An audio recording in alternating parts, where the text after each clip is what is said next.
কোন দখলদারিত্বের যারা দখলদারিত্ব করেছে তাদের অবস্থান এই হাতিয়াতে হবে না। হাতিয়া হবে একটা শান্তিপূর্ণ অঞ্চলে পরিণত হবে। কি কথা ঠিক তো নাকি?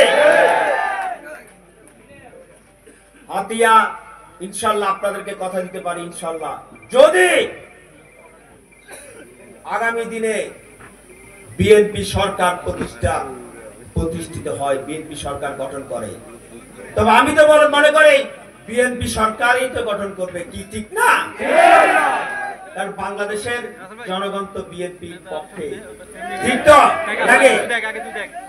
বিএনপি সরকার গঠন করলে ইনশাল্লাহ এই হাতিয়া এত সুন্দর একটা হাতিয়া, এই হাতিয়া একটা পর্যটন অঞ্চলে পরিণত হবে।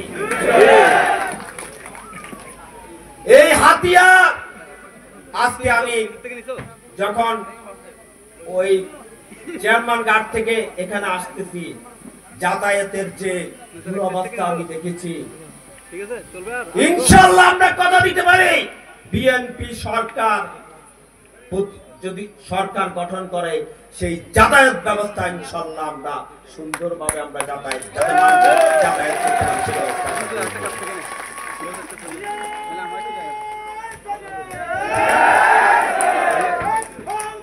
করতে কথা। হাতিয়া সমগ্র হাতিয়া একটা কি বলে এটাকে, মানে আধুনিকায়ন